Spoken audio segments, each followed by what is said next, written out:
नहमदुहु व नुसल्ली अला रसूलिल करीम अम्मा बाद अऊज़ु बिल्लाहि मिनश शैतानिर रजीम बिस्मिल्लाहिर रहमानिर रहीम रब्बि इश्रह ली सदरी व यस्सिर ली अमरी वहलुल उक़दतम मिन लिसानी यफ़क़हू क़ौली रब्बि यस्सिर व ला तुअस्सिर तम्मिम बिल खैर बिका नस्तईन। अस्सलामु अलैकुम व रहमतुल्लाहि व बरकातुहू। आज हम लोग जो है मैयत को गुस्ल देने का तरीका सीखेंगे। ठीक है, सबसे पहले तो हमारी ये गलती है कि कम से कम हम अपने बुजुर्गों को, हमारे घर के लोगों का इतना हक तो है कि हम उन्हें गुस्ल दे करके खुद उनके जो है उनकी मंजिल पर पहुंचा दें, है ना। इतना तो कम से कम उनका हक है कि हम उनके लिए करें। लेकिन हम क्या करते, मासी को बुलाते पैसे देके, भाई आओ नहलाओ और जाओ। हर तरफ से मैसेजेस आते कि हमको कोई मैयत नहलाने वाली भेजो, मैयत नहलाने वाली भेजो, मैयत नहलाने वाली भेजो। मतलब क्या है ये इतने अहम चीज है और घर वालों का फर्ज है ये कि वो मैयत को खुद गुस्ल दे, है ना। इतना तो हक बनता है ना हमारे घर के लोगों का कि हम उनको गुस्ल दें। तो हमने हर एक को खुद घर वालों को गुस्ल देना होता है। घर से 4 से 5 लोग जो है अफराद खड़े हो जाए और गुस्ल दे इंशाल्लाह। हम क्या करते हैं, जगह जगह से मैसेजेस आते कि आपा किसी को भेजो, मैयत नहलाने भेजो, मैयत नहलाने। कहाँ कहाँ मैयत नहलाने वाली जाएगी ये। आज फिर वैसे ही तो नला के दफना देते। अल्लाह अकबर, मैयत का हक है कि सही गुस्ल दिया जाए उसको, है ना। तो हम ये बहुत जरूरी है हर एक को सीखना। इंशाल्लाह खुद भी सीखेंगे और लोगों को भी आगे बढ़ाएंगे कि भाई ये आप भी सीखो और सब्सक्राइब करो ताकि आपको नए वीडियोस भी मिलके आप भी इल्म हासिल करो। हम अपना ही सिर्फ नहीं सोचेंगे। ठीक है, बिस्मिल्लाहिर्रहमानिर्रहीम। सबसे पहले कि हम जो है तख्ता जिस पे हम लिटाएंगे मैयत को, उसको धुआं नहीं देंगे, है ना, ताकि कुछ ये जानवर वगैरह हो तो निकल जाए। तो लोबान की धुआनी, या तुम ऊद हो या बखूर हो, किसी भी चीज की तुम धुआनी 3 या 7 मरतबा दे दो उसको। ठीक है, फिर उसके ऊपर मैयत को जब लिटाएंगे तो खास ख्याल रखेंगे कि मैयत को नहलाने का जहां हो वहां पर्दे का एहतमाम हो। पर्दे का इंतजाम खास तौर पे किया जाना चाहिए, पर्दे में गुस्ल देना हमको। ठीक है, उसके बाद घर के 4 से 5 लोग, ज्यादा लोग भीड़ भाड़ न लगाए। 4 से 5 लोग घर के अफराद रहे और वो लोग जो है इनको नहलाने का इंतजाम करें। या तुम लकड़ी पर गर्म करो या चूल्हे पर या गैस पर या गीजर में, कहीं भी पानी गर्म करो। उसमें एकदम गर्म चटके वाला नहीं डालेंगे, खौलता पानी उठा के डाल, ऐसा नहीं। कौन lukewarm water can be use. उसको क्या करना है, उसमें बेरी के पत्ते डालने या तो फिर नीम डालना है। नीम ज्यादा बेहतर रहेगा कि एकदम साफ हो जाए। ठीक है, फिर काफूर जो होता है, काफूर का भी पानी हमको बना के रखना है। ठीक है, अब उसके बाद जो है हम सबसे पहले जो है एक बात का और ख्याल रखना है, खास ख्याल रखना है कि जो मैयत को उड़ाते हैं ये मोटी चादर होनी चाहिए। पतली चादर उड़ाना जायज नहीं है कि जैसे ही भीगे कच्चा हो तो अंदर का अंग दिखाई दे, ऐसा नहीं होना चाहिए। ठीक है, तो इसको खास तौर से ध्यान रखेंगे कि मोटी चादर हम यूज करें। ठीक है, और मर्द को 3 और औरतों को 5 ये रखता है ना पहनाने के कफन के लिए। अब कफन का जो सेट खरीदते हैं उसमें सभी कुछ आता है। ठीक है, जो इसमें भी गुस्ल में भी जो जो चीजें लगती है वो सारी चीजें कफन सेट में आती है हमको। अगर कहीं कफन सेट ना भी मिलता हो गाँव में तो कम से कम अगर तरीका जानते हो तो चीजें अवेलेबल होना इतना मुश्किल नहीं होता है, तरीका मालूम होना चाहिए। ठीक है, अब सबसे पहले जो है हम मैयत को क्या करेंगे कि यहाँ पर इसके पेट आहिस्ता आहिस्ता आहिस्ता ये करके उसको इस्तिंजा इस्तिंजा करवा देंगे। ठीक है, पहले आहिस्ता आहिस्ता आहिस्ता आहिस्ता उसको पेट मल के और फिर या तो फिर हम मोटा कपड़ा जो है हाथ में लपेट लेंगे और जो है उनको साफ करेंगे। और या तो फिर जो उसमें ग्लव्स आता है कफन सेट में, वो ग्लव्स हम पहन लेंगे। हाथ नहीं लगाएंगे मैयत को, डायरेक्ट ग्लव्स पहनेंगे या फिर ऐसा मोटा कपड़ा हम हाथ में लपेट लेंगे ताकि हमारा हाथ ना लगे उनको। ठीक है, दूसरा ग्लव्स पहनने के बाद फिर हम कपड़ा जो है वो रुई जो है, रुई भी कफन सेट में आएगी, उसको कच्चा करेंगे और अच्छी तरह से साफ कर देंगे उसको। ठीक है, ये स्टेप नंबर 1 है, मैयत को इस्तिंजा करवाना। ये स्टेप नंबर 1 है। अब स्टेप नंबर 2 क्या है, वुजू करवाना। स्टेप नंबर 2 क्या है, वुजू करवाना। कि हम क्या, हमारे जैसा वुजू इनका नहीं होगा, मैयत को हमारे जैसा वुजू नहीं होता। जो 4 फराइज होते हैं ना जिस तरह से, वो इनको दिया जाएगा। ठीक है, हम क्या करेंगे कि एक रुई भी हमको कफन सेट में मिलेंगी। एक रुई 3 जो है इस तरह से हम ये मैयत का मुंह साफ करने के लिए हम 3 ये ले लेंगे। इस तरह से ये ऐसे बना लेंगे इसको। रुई का अच्छा ये मिलता है ना, उस बंडल मिलता है, उससे हम बना लेंगे और आहिस्ता आहिस्ता यूं करके साफ करेंगे। जैसे हम ब्रश कैसे करते हैं, ऐसे हल्का हल्का सा। मैयत का बहुत मुंह खोलने की कोशिश नहीं करेंगे, जितना खुलता है थोड़ा सा, ठीक है कोई नहीं, उसमें आहिस्ता आहिस्ता डाल के मुंह साफ करेंगे उसका 3 मरतबा। ठीक है, 3 इससे साफ करें आहिस्ता आहिस्ता आहिस्ता।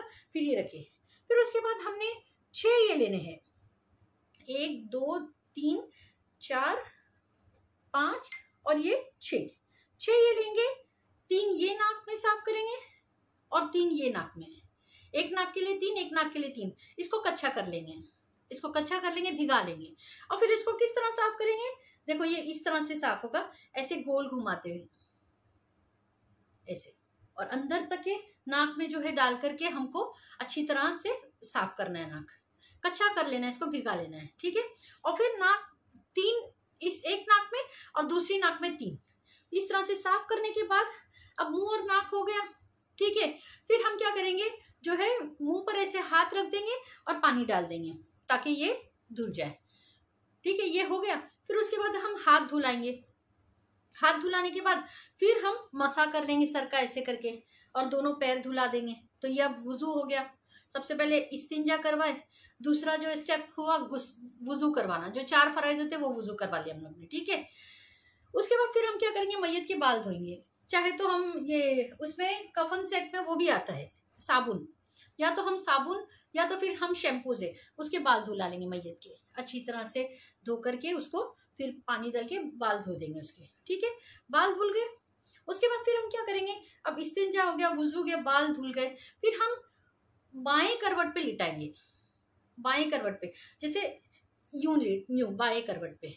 फिर हम क्या करेंगे, बाएं करवट पे लिटाए तो ये राइट साइड हुआ ना, तो राइट साइड हम अच्छी तरह से जो है उसको साबुन मल के अच्छी तरह से धो देंगे, यहाँ से लेकर के अच्छी तरह से धो देंगे।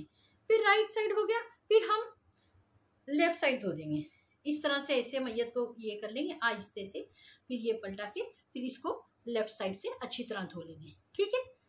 ये हो गया। अब जो है मैयत के इस्तिंजा करा लिए, वुजू करा लिए, बाल धो दिए, दोनों तरफ से ये धो दिए, फिर उसके बाद सारा कुछ मुकम्मल हो गया। तो फिर हम दोबारा से, कभी क्या होता है फ्रिज में मैयत वगैरह रख देते, जैसे वो फ्रोजन, इसमें आने वाले लोग थोड़ा रख दो मैयत को, लोग पहुंचेंगे फिर लेंगे, तो उसमें क्या होता है कि मैयत के अंदर जो नजाकत जम जाती, फिर वो आहिस्ता आहिस्ता नहाने के बाद ये होती ना। तो हमने क्या करेंगे, दोबारा से फिर एक बार मैयत को ऐसे ऐसे हल्के हल्के हाथ से ये करके फिर उसके बाद उसको पानी से धुला देंगे, ठीक है। ये अब मुकम्मल गुस्ल हो गया मैयत का, ठीक है। इसमें जो है उसके बाद फिर हम क्या करेंगे, अच्छी तरह से गुस्ल दे दिए, फिर हम उसको क्या करेंगे, काफूर का जो पानी हमने बना के रखे थे वो जो है दाईं तरफ से पूरा अच्छी तरह से बहा देंगे, ठीक है। अच्छी तरह से काफूर का पानी बहा करके, और जब हम इस्तिंजा कराएं दोबारा भी वुजू कराने की जरूरत नहीं, हो गया, ठीक है। अब फिर काफूर का पानी बहा देंगे तो बिल्कुल यानी साफ सुथरा से हो जाएगा। फिर जो काफूर हमने कुछ ये रखे थे ना, तो उसको क्या करेंगे, हम 5 जगह जो सजदे की जगह है वहां पर वो सूखे काफूर को लगा देंगे। जैसे एक पेशानी है, नाक है, दोनों हथेली है, घुटने है और तलवे है ना, तलवों पर भी लगाएंगे हम लोग। ये 5 जगह उनको फिर काफूर लगा देंगे मैयत को, ठीक है। और इस तरह से हम इनका गुस्ल जो है मुकम्मल हो गया। देखना, ध्यान करना कि जो है मैयत को हाथ ना लगे, और अगर तुम जब पलटा रहे हो, जैसे इस तरफ कर रहे हो धुलान ये करने के लिए पानी डालने काफूर का, और फिर उसके बाद यहाँ पर ये, तो कपड़ा ना हटे, पहले चादर को ऐसे इस तरह से ठीक कर ले, ठीक है, फिर उसके बाद धुलाए। फिर यहाँ से भी चादर को ठीक कर ले पहले डाली हुई, उसके बाद फिर के जिस्म उनका दिखाई ना दे। अच्छा, दूसरा कि जब हम अब मैयत को नहला लिए, ठीक है, अब हमने क्या करना है कि भाई मैयत नहा ली, अभी इनको ये कफन सेट में 3 कपड़े और मिलते हैं साथ में मैयत को पोंछने के लिए। 3 कपड़े और रहते हैं, उसमें से एक हम ले लेंगे मैयत को पोंछने का, ठीक है। तो दबा दबा के यूं करके जैसा हम पोंछते हाथ मुंह, इस तरह से नहीं पोंछेंगे हम लोग, वरना तो बाज मरतबा जिल्द भी आ जाती है, अल्लाह अकबर। इसलिए हम लोग ना ऐसा डैब करेंगे, बस इस तरह से मैयत को पोंछेंगे आहिस्ता आहिस्ता आहिस्ता, ठीक है। और फिर हम क्या करेंगे कि ये हो गया ना, अब ये पूरी भीग गई है चादर, तो ऊपर से एक चादर डालेंगे और फिर आहिस्ते से आहिस्ता आहिस्ता करके इसको नीचे से चादर जो है वो निकालेंगे, इस तरह से कि ऊपर जो चादर है, अंदर की जो कच्चा की भी भीगी हुई है चादर, उसको हम लोग निकाल लेंगे, ठीक है। ये इस तरह से, ये ऐसे, और जब मैयत अगर लाई हो, कपड़े पहने हुए हो उन्होंने, तो ख्याल रखना है कि यहाँ से पहले जैसे दाईं तरफ से शुरू करना है ना। कि अतिया फरमाती रज़ी अल्लाह अन्हा फरमाती कि जो है नबी अकरम सल्लल्लाहु अलैहि वसल्लम ने क्या फरमाया आपकी बेटी के वक्त जब ये हुआ, तो कि दाईं तरफ से शुरू करो और फिर वुजू करा दो, और ये बस मेन ये था दाईं तरफ से शुरू करना और फिर वुजू कराना। तो दाईं तरफ से हम शुरू करेंगे, तो क्या करेंगे, यहाँ से कपड़ा काट लेंगे, यहाँ से काट लेंगे, फिर इस तरह से निकाल लेंगे, मैयत को तकलीफ नहीं देंगे, ठीक है। ये इस तरह से निकाल लिए कपड़ा, और नीचे का क्या करेंगे, हम इस तरह से कपड़े में हाथ डाल के, अगर पैंट का बकल वगैरह या नाड़ा वगैरह औरत का, तो खोल करके आहिस्ते से निकालेंगे उसको भी। और मैयत का कपड़ा पाक होता है, अगर तुम धो धा के वापरना चाहो तो वापर सकते हो, ठीक है।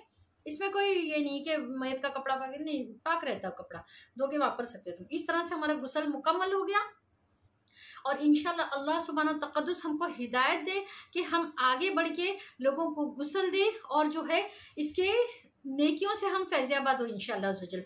और हदीस है कि अगर कोई शख्स मैयत नहलाने में कोई ऐब देखे और उसको लोगों में न बताए, जाहिर ना करे, डिस्कस ना करे लोगों से, वो अगर, तो 40 कबीरा गुना उसके माफ कर देंगे अल्लाह सुब्हाना तक़द्दुस आखिरत में। 40 कबीरा गुना जो उसकी माफी से भी माफ ना होते, ऐसे गुना अल्लाह सुब्हाना तक़द्दुस उसके माफ कर देंगे, इस वजह से कि उसने मैयत का ऐब लोगों से छुपाया है ना। तो इंशाल्लाह हम लोग जिंदा के भी ऐब छुपाएंगे, लेकिन मैयत का ऐब छुपाने की ये फजीलत है कि हदीस है कि ऐसे 40 कबीरा गुना अल्लाह माफ कर देंगे जिनकी जो माफी तलाफी से भी वो माफ नहीं हो सकते थे, सिर्फ इसलिए कि अगर मैयत में कोई ऐब देखो तो उसको ना बताए लोगों को इंशाल्लाह, है ना। और जो जहाँ कहीं भी हो, इतना तो हम कर सकते हैं कि हम गुस्ल सीख के अपने घर वालों को खुद गुस्ल दें इंशाल्लाह अज़्ज़वजल, है ना। और अब उम्मीद है सारी चीज़ें बराबर समझ में आ गई होगी। वमा अलैना इल्लल बलाग व आखिरु दावाना अल्हम्दुलिल्लाहि रब्बिल आलमीन। सुब्हानकल्लाहुम्मा व बिहम्दिका अशहदु अल्ला इलाहा इल्ला अंता अस्तगफिरुका व अतूबु इलैक। अस्सलामु अलैकुम व रहमतुल्लाहि व बरकातुहू।